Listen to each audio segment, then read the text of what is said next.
ሰላም ጤና ይስጥልኝ ውድ የፈታ ዴሊ ተከታታዮቻችን፣ ይህ የዕለተ ቅዳሜ ምሽት ጥንቅራችን ነው።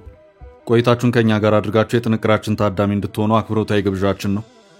ወደ ዕለቱ ዝርዝር የጥንቅሮቻችን መረጃዎቻችን ከማለፋችን በፊት በቅድሚያ ዋና ዋናዎቹን እንጠቁማችሁ። ከቀናት በፊት ወልቃይት ሁመራ ውይይት አድርገው የተመለሱት የጠቅላይ ሚኒስትሩ የምስራቅ አፍሪካ ጉዳዮች አማካሪ አቶ ጌታቸው ረዳ ከዚሁ ጉዞ መልስ ወልቃይትን በተመለከተ አንድ ቃለ ምልልስ አድርገዋል። አቶ ጌታቸው በዚሁ ቃለ ምልልሳቸው ለወልቃይት መፍትሄ ያሉትን ሐሳብ ጠቁመዋል። ጥንቅራችን ከያዛቸው መረጃዎች መካከል ነው። በተከታታይ መግለጫዎች ለኤርትራ ድጋፏን ስትገልጽ የቆየችው ግብጽ በዛሬው ዕለት የኤርትራው ፕሬዝዳንት ኢሳያስ አፈወርቂ በተገኙበት ግዙፍ የምረቃ ስነ ስርዓት አከናውናለች። ዝርዝር መረጃውን እናደርሳለን። የተለያዩ ፖለቲካ ፓርቲዎች ጥምረት የሆነው ትብብር ለኢትዮጵያ አንድነት በዛሬው ዕለት ይፋ ባደረገው መግለጫ በኢትዮጵያ ውስጥ የሚፈጸሙ ጥቃቶች እንዲመረመሩ ለዓለም አቀፉ ማህበረሰብ ጥሪ አቅርበዋል። ጥንቅራችን ይዞታል። የኤርትራ መግለጫዎች እንደቀጠሉ ነው። በዛሬው ዕለት የኤርትራ ማስታወቂያ ሚኒስትር አዲስ መግለጫ ይፋ አድርጓል። የፕሬዝዳንት ኢሳያስ አፈወርቂ አስተዳደር አቋማችን ግልጽ ነው ሲል ይታወቅልን ሲል ጥብቅ መልእክቱን በሰደደበት መግለጫ በኃይል የሚሆን ነገር የለም ሲል አሳስቧል። ጥንቅራችን ይዞታል። አጠር ባሉ ዘገባዎች መንግስት በዳታ ማይኒንግ ካምፓኒዎች ላይ አዲስ ታሪፍ መጫኑን፣ የኢትዮጵያ አየር መንገድ እጅግ ቅንጡ የሆነ አውሮፕላን መረከቡን እንመለከታለን። አሜሪካ ቬኔዙዌላን ልትወር እንደምትችል አዝማሚያዎች ፈጥተው እየወጡ ሲሆን በካሪቢያን ባህር የጦር መፋጠጡን የተመለከተ ዘገባ ማክለናል። እስከ ጥንቅራችን ፍጻሜ አብራችሁን ቆዩ። የምንለቃቸው ዕለታዊ ትኩስ ዜናዎች እንዲደርሷችሁ ላይክ፣ ሼር፣ ሰብስክራይብ ማድረግ እንዳትረሱ።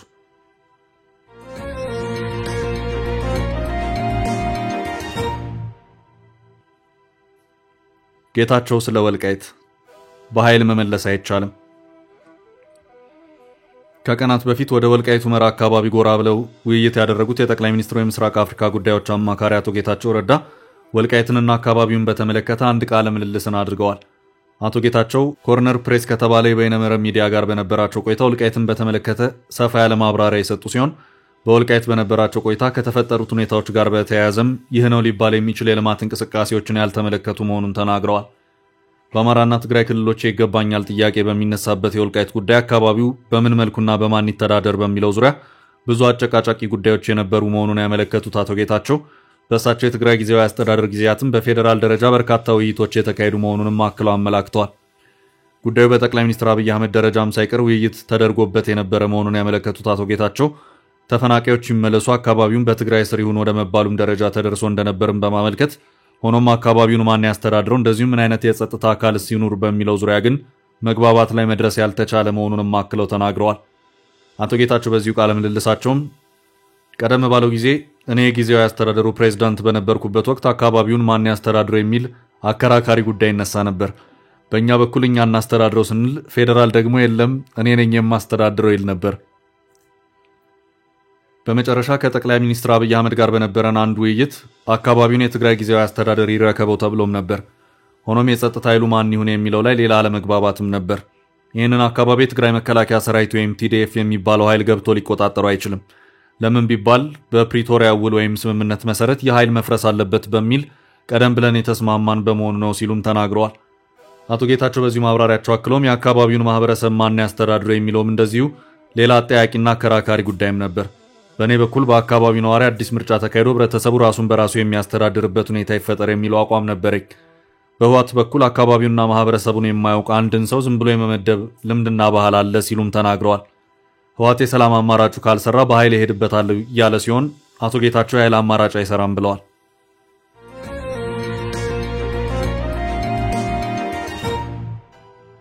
በቀጣይ ርዕሳችን ኢሳያስ በካይሮ የሲሲ ድግስ። በተከታታይ መግለጫዎች ለኤርትራ ድጋፏን ስትገልጽ የቆየችው ግብጽ በዛሬው ዕለት የኤርትራው ፕሬዝዳንት ኢሳያስ አፈወርቂ በተገኙበት ግዙፍ የምረቃ ስነ ስርዓት አከናውናለች። በዚሁ ግዙፍ ሙዚየም ምረቃ ስነ ስርዓት ላይም ለመታደምና በሁለቱ ሀገራት የጋራ ጉዳዮች ላይ ለመምከር ካይሮ ከቀናት በፊት የገቡት የኤርትራው ፕሬዝዳንት ኢሳያስ አፈወርቂ በዛሬው ዕለት የሙዚየም ምረቃውን ታድመዋል። ግብጽ በአይነቱ ግዙፍ የተባለለትን ብሔራዊ ሙዚየም በዛሬው ዕለት በይፋ አስመርቃለች። በግብጽ ዋና ከተማ ካይሮ በሚገኙ ፒራሚዶች አጠገብ የተገነባው ታላቁ የግብጽ ብሔራዊ ሙዚየም የጥንታዊት ግብጽን ስልጣኔ የሚያመላክት ወደ 50 ሺህ የሚሆኑ የዕደ ጥበብ ውጤቶችን ያሰባሰበ ነው ተብሏል። ሙዚየሙ የግብጽን የቱሪዝም ኢንዱስትሪ ያነቃቃል ነው የተባለው። የፕሬዝዳንት አልሲሲ ጽህፈት ቤት ባሰራጨው መግለጫ የሙዚየሙ መመረቅ በሰው ልጆች ባህልና ስልጣኔ ታሪክ ልዩ ክስተት ነው ብሏል።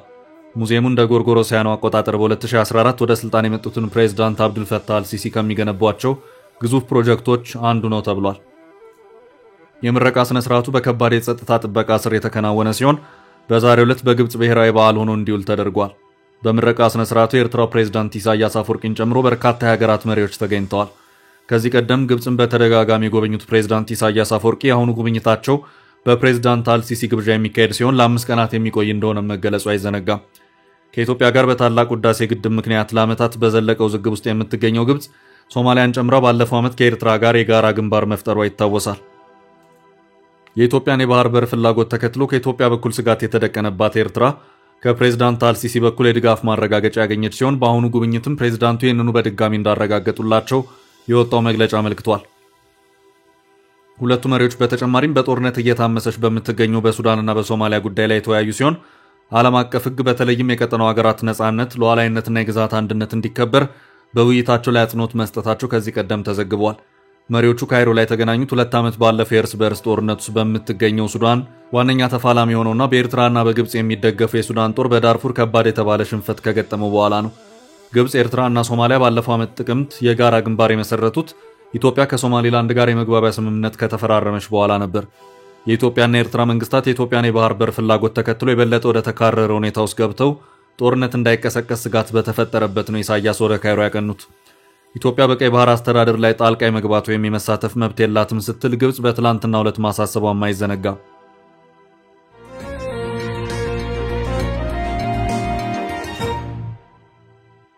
ወደ ቀጣይ ርዕስ አለፍን።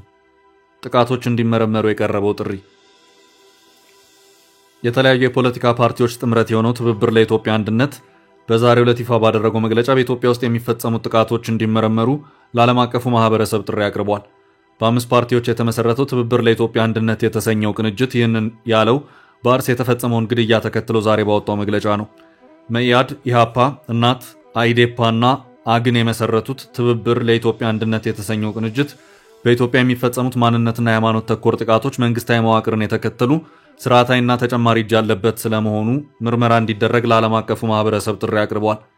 የቅንጅቱ ፓርቲዎች አካባቢ የእልቂት ምድር መሆኑን በመግለጽ በተደጋጋሚ ማሳሰቢያ ብንሰጥም ከመካድና ከመፈረጅ የዘለለ መልስ አልተገኘም። ይህም የዘር ፍጅትና ዘር ማሳሳት መገለጫ አድርገን እንወስደዋለን። አሁን ላይ ካለው ጥላቻና መዋቅራዊ ጥቃት እንዲሁም ጥቃቱን በተለምዶ ኦነግ ሸኔ ያደረሰው ከሚባለው ዘፈቀደ ግድያ ዘለል ያለና ነገሩ ቀጠናዊ ሽብር ቡድኖች ጋር የተገናኘ ሊሆን እንደሚችል ማየት ተገቢ መስሎ ይሰማናል ሲል መግለጫው አመልክቷል።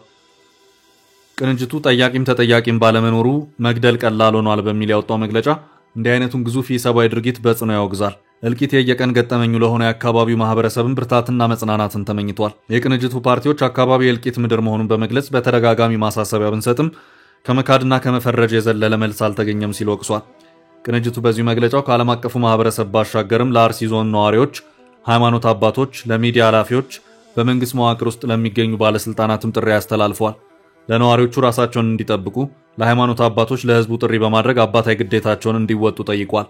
የመንግስት ባለስልጣናት ደግሞ ከተጠያቂነት አታመልጡም ብለዋል።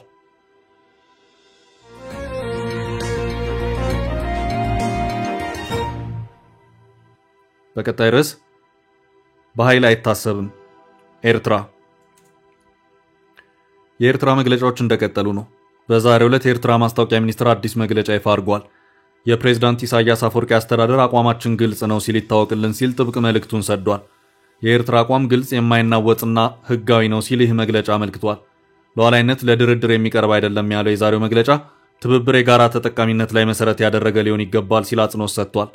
ከቀናት በፊት በተመሳሳይ መሰል ይዘት ያለው መልእክት የሰደዱት በአዲስ አበባ የሚገኝ የኤርትራ ኤምባሲ ስራ አስፈጻሚ አቶ ቢንያም በርሄ ከኢትዮጵያ ጋር ያለውን ወቅታዊ ሁኔታ አስመልክቶ ባጋሩት መልእክት አሁን ላይ ያለው የዓለም ስርዓት አንዱ ሀገር የሌላውን ሀገር ሉዓላዊነት በእኩልነት መርህ በማክበር ላይ የተመሰረተ ነው። አንድ ሀገር ብዙ የቆዳ ስፋት ስላለው ወይም ብዙ የህዝብ ብዛት ስላለው የአንድን ሀገር ግዛት ወይም ሀብት የመጠየቅ መብት የለውም የሚል መልእክት አስተላልፈው እንደነበር አይዘነጋም። ጠቅላይ ሚኒስትር አብይ ማክሰኞ ጥቅምት 18 2018 ዓ.ም በህዝብ ተወካዮች ምክር ቤት በሰጡት ማብራሪያ መንግስታቸው የቀይ ባህር ህጋዊ ጉዳይ ታሪካዊ፣ መልክዓ ምድራዊና ኢኮኖሚያዊ ነው ብለው እንደሚያምን አስረግጠው መናገራቸው አይዘነጋም። ኢትዮጵያ ቀይ ባህርን ያጣችበት መንገድ ህጋዊነት ላይ ጥያቄ ያነሱት አብይ ውሳኔው በካቢኔ በምክር ቤት ወይም በኢትዮጵያ በህዝብ ውሳኔ ያልተላለፈ እንደሆነ ጠቅሰዋል።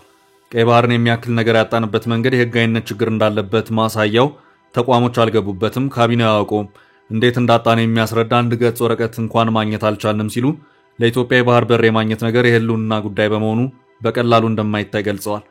ይህን ተከትሎም ኤርትራ ያለማቋረጥ በተጋሩ መግለጫዎች የጠቅላይ ሚኒስትሩን መልእክት በተመለከተ ምላሾችን ስትሰጥ የቆየች ሲሆን የኤርትራ ማስታወቂያ ሚኒስትር ከቀናት በፊት ጥቅምት 19 2018 ዓ.ም በኤክስ ገጻቸው ባሰፈሩ ጽሑፍ እንደተነገረን ከሆነ በኢትዮጵያ ከተሞች ከሚኖረው ህዝብ አንጻር የኤርትራ አሰብ ነዋሪዎች ውስን ናቸው ብለዋል። አያይዘውም ይህም የብልጽግናን የተንሸዋረረ ስሌት ፍትሐዊ ገጽታ ያላብሳል ሲሉ ከሰዋል። ከረቡዕ አንስቶ በይዘታቸው ተመሳሳይ አንድምታ ባላቸው መግለጫዎች የኤርትራ የአሰብን ጉዳይ ብሎም ሉዓላዊነትን በተመለከተ አቋም ይታወቅልኝ ስትል መልእክቶችን ስትሰድ የቆየች ሲሆን በዛሬው ዕለትም በተመሳሳይ ሉዓላዊነት ለድርድር የሚቀርብ አይደለም ስትል ገልጻለች። በኤርትራ የማስታወቂያ ሚኒስትር በኩል የተጋራው ሰፊ አተታና የሚኒስትሩ መስሪያ ቤት ኃላፊ የማነ ገብረ መስቀል በይፋ ኤክስ ገጻቸው ባሰፈሩበት በዚህ መልእክት ላይ ለቀንዱ መረጋጋት ልባዊ ፍላጎት ያለው ሁሉ የሐሰት ፈጠራን ሳይሆን እውነትን ማዳመጥና በእውነትና በአክብሮት ላይ የተመሰረቱ ድልድዮችን ማጽናት ላይ ሊያተኩር ይገባል ሲሉ አሳስበዋል። በመከባበር ላይ የተመሰረቱ ድልድዮችን ለማፍረስ ከመሞከር ይልቅ በጋራ በመተባበር መገንባት ሁነኛ ነው ሲል መግለጫው አጽንኦት ሰጥቷል። በኃይልም የሚሆን ነገር የለም ሲል አሳስቧል።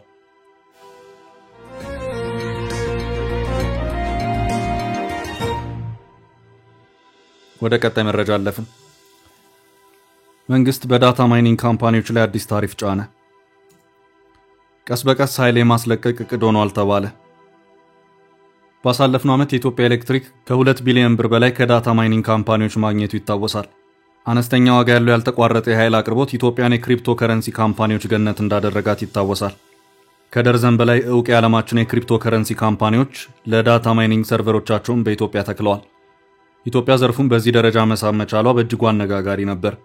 የኢትዮጵያ ኤሌክትሪክ ኃይል አሁን ላይ ከድርጅቶቹ የሚያገኘውን ገቢ ከፍ ለማድረግ አዲስ ታሪፍ መጫኑ ተሰምቷል። አሁን ላይ በአገሪቱ 25 የክሪፕቶ ከረንሲ ካምፓኒዎች ሲኖሩ 20 ተጨማሪ ፍቃድ ለማግኘት በወረፋ ላይ ይገኛሉ። እነዚህ የዳታ ማይኒንግ ካምፓኒዎች 600 ሜጋዋት የኤሌክትሪክ ኃይል በድምሩ ሲጠቀሙ ይሄ ከአገሪቱ አጠቃላይ የኃይል ምርት 30% ይሆናል። በዓለም ያለው 2.5 በመቶ የቢትኮይን ግብይት በእነዚህ ካምፓኒዎች አማካይነት ሲካሄድ መጠኑ ወደ 10% ከፍ እንደሚል ይገመታል። በኢትዮጵያ የሚገኙ የክሪፕቶ ከረንሲ ካምፓኒዎች ላይ አዲስ የሚጣለው ታሪፍ በቀጣይ ዲሴምበር ወር ከ1 ጀምሮ ተግባራዊ የሚደረግ መሆኑን መንግስት ይፋ አድርጓል። ድርጅቶቹ በሰዓት በቀንና በሳምንት የሚመተር ታሪፍ ከኃይል አጠቃቀማቸው ላይ እንደሚጣል ነው የተነገረው። አሁን ላይ ድርጅቶቹ በኪሎዋት ከ3 እስከ $5 እንዲከፍሉ የሚደረግ ሲሆን የኃይል አቅርቦት ክፍትና ከፍተኛ በሚሆንበት ሰዓት እስከ $6 ይታሰብባቸዋል። የኢትዮጵያ ኤሌክትሪክ ኃይል ዳይሬክተር ውሳኔ የተላለፈው የኃይል መስመር አስተማማኝነትን ለማረጋጋት የፋይናንስ ስርዓትን ለማሻሻልና በኤሌክትሪክ ፍላጎት ላይ የተመሰረተ አቅርቦት ለማመጣጠን ነው ብለዋል። በሀገሪቱ የኃይል ስርጭት መጠን ቢዚ በሚሆኑባቸው ሰዓታት የክሪፕቶ ከረንሲ ድርጅቶች ከፍተኛ ክፍያ እንዲፈጽሙ ይገደዳሉ። ይህን ተከትሎ ኮተቤና የካ አካባቢ ያሉ የክሪፕቶ ከረንሲ ድርጅቶች ካሁኑ ማሻሻያዎችን እያደረጉ መሆኑ ተዘግቧል። ኢትዮጵያ ምንዛሬ እጥረት በነበረባት ወቅት እነዚህ ድርጅቶች ከፍተኛ ምንዛሬ ምንጭ ሆነው ነበር። የኢትዮጵያ ኤሌክትሪክ ከ2 ቢሊዮን ብር በላይ ያስገኙለት የዳታ ማይኒንግ ተቋማት በሂደት እንዲወጡ እንደሚፈልግ መናገሩ ግን አይዘነጋም። ኢትዮጵያ ኤሌክትሪክ ለአዲስ ዳታ ማይኒንግ ተቋማትን ፍቃድ አልሰጠም ሲል የህዳሴ ግድብ የተመረቀበት ሰሞን መግለጹ ይታወሳል።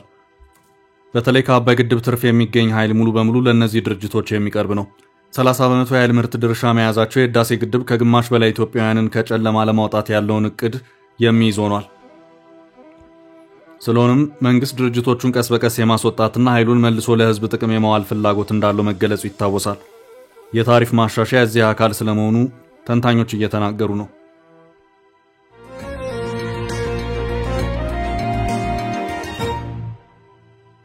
በቀጣይ ርዕሳችን አየር መንገዱ እጅግ ቅንጡ የሆነ አውሮፕላን ተረከበ።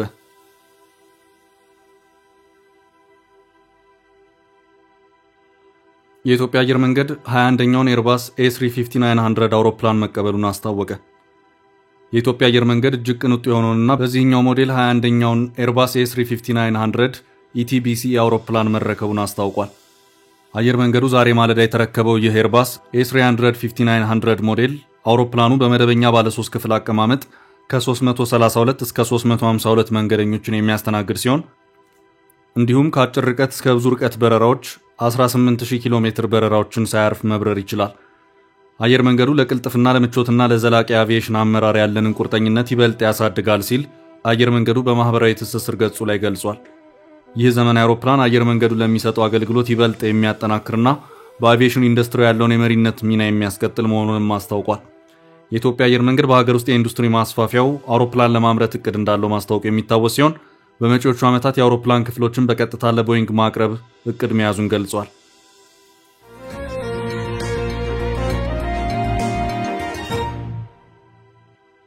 በቀጣይ ርዕስ በካሪቢያን ባህር የጦር መፋጠጥ አሜሪካ ቬንዙዌላ ልትወር እንደምትችል መረጃዎች እየታዩ ነው። የአሜሪካ ጦር በካሪቢያን ባህር የሚከቡን የጸረ እጽ ዘመቻ እውነተኛ ፍላጎቱ እየለየለት ነው። ባለፉት 2 ወራት ከ3 በላይ ጦር መርከቦች ከ4000 በላይ የባህር ኃይል ወታደሮች በርካታ የጦር ጀቶች ወደ ካሪቢያን ባህር ያሰማራው ፔንታጎን አሁን ላይ ጦሩን ወደ ቬንዙዌላ በእጅጉ ማስጠጋቱን የሳተላይት ምስሎች አሳይተዋል። ታዲያ የትራምፕ እውነተኛ ፍላጎት ምንድነው የሚል ጥያቄ አጭሯል። የአሜሪካ ባህር ኃይልና አየር ኃይል በቬንዙዌላ የባህር ጠረፍ አቅራቢያ መጠጋታቸው ነው አዲስ የሳተላይት መረጃ ያመላከተው። አሁን ላይ አሜሪካ ጦር ከቬንዙዌላ በ200 ኪሎ ሜትር ርቀት ቦታ ላይ ተገኝቷል። አውዳሚ የጦር መርከቦች በርካታ የጦር ጀቶች ፊታቸውን ወደ ፕሬዝዳንት ማዱሮ ሀገር ቬንዙዌላ ላይ አነጣጥረዋል። የአሜሪካ ጦር ከእጽ ማዘዋወር ዘመቻ ባለፈ ሰፋ ያለ ክንውን ለማድረግ ስለመዘጋጀቱ የሰሞኑ ድርጊቶቹ እያሳዩ ነው። ጦሩ ቬንዙዌላና ካሪቢያንን ባህር ላይ ያነጣጠረ በከፍተኛ አየር ክልል ላይ የሚተገበር የበረራ ክልከላም አውጇል። በፔንታጎን ትዕዛዝ የአሜሪካ ፌዴራል አቪዬሽን አስተዳደር FAA ከዛሬ ቀን ጀምሮ የሚተገበር የበረራ እገዳ የጣለ ሲሆን እገዳው ከ2500 እስከ 5000 ጫማ ከፍታ መካከል ባለው የአየር ክልል ውስጥ የማንም ሀገር አውሮፕላን ዝር እንዳይል ያገደ ነው። ጦርነቱ ለመቃረቡ ሌላው ማስረጃ አካባቢው ሀገራት በስጋት የጸጥታ ሁኔታን ማስጠንቀቂያ ከፍ ማድረጋቸው ነው። በቬንዙዌላ አቅራቢያ የሚገኙት የደሴት ሀገራት ትሪኒዳድ እና ቶቤጎ የመከላከያ ኃይላቸው ከፍተኛውን የተጠንቀቅ ደረጃ እንዲይዝ አድርገዋል። ይሄ የተደረገውም ትላንት ማታ ምሽቱን ነው። እነዚህ እንቅስቃሴዎች ትራምፕ በእጽ አዘዋዋሪዎች ላይ ከፈትኩት ያሉት ወታደራዊ ዘመቻ እንደተጠረጠረው የቬንዙዌላ ፕሬዝዳንትና መንግስት ላይ ያነጣጠረ ስለመሆኑ ጠቋሚ ሆነዋል። የነጩ ቤተ መንግስት የአሜሪካ ጦር በ200 ኪሎ ሜትር ርቀት ቬንዙዌላ አቅራቢያ መጠጋቱን በተመለከተ መረጃ ከመስጠት ተቆጥቧል። ቬንዙዌላ ግን ለማይቀረው ጦርነት መዘጋጀቷን እያሳየች ትገኛለች። ፕሬዝዳንት ኒኮላስ ማዱሮ ቀደም ሲል በርካታ ጦር በድንበር ያሰፈሩ ሲሆን ካራካስ አሁን ላይ ፖሊስ አባላትና የሲቪል ሚሊሻዎችን አሰባስባለች። 284 የሚሰኝ ወታደራዊ አጠራር ያለው አዲስ የመከላከያና የጦር ግንባርም ከፍታለች። የአገሪቱ የጸጥታ ኃይሎች በጦርነት ወቅት የሚሰጠው የሰፋ ስልጣንና ቁጥጥር የተሰጣቸው ሲሆን ከምልመላ እስከ ማሰማራት የህዝብ አገልግሎቶችንና መሰረተ ልማቶችን እንዲቆጣጠሩም ታዘዋል። ቬንዙዌላ በወሩ ትልቅ የወታደራዊ ልምምድ ያሳየች ሲሆን ላኦርቺላ በሚሰኝ ደሴት የአገሪቱ ጦር ዝግጅቱን አሜሪካ እንድትመለከት ተደርጓል። ትራምፕ ቬንዙዌላና የእጽ አዘዋዋሪ ቡድኖች ላይ ባጠናከሩ ዘመቻቸው እስካሁን የአሜሪካ ጦር 7 ጀልባዎችን በካሪቢያን ባህር ተኩሶ ማስመጡም ይታወሳል። ውድ ቤተሰቦቻችን ለዛሬ ያዝንላችሁን ርዕሰ ጉዳዮች እዚህ ላይ ቋጨን። ላይክ፣ ሼር እና ኮሜንት በማድረግ ለቻናላችን ድጋፋችሁን መግለጽ እንዳትዘነጉ እያልን ከሌሎች መረጃዎች ጋር ደግመን እስክንገናኝ ቸር ያሰማን ስንል ተሰናበትን።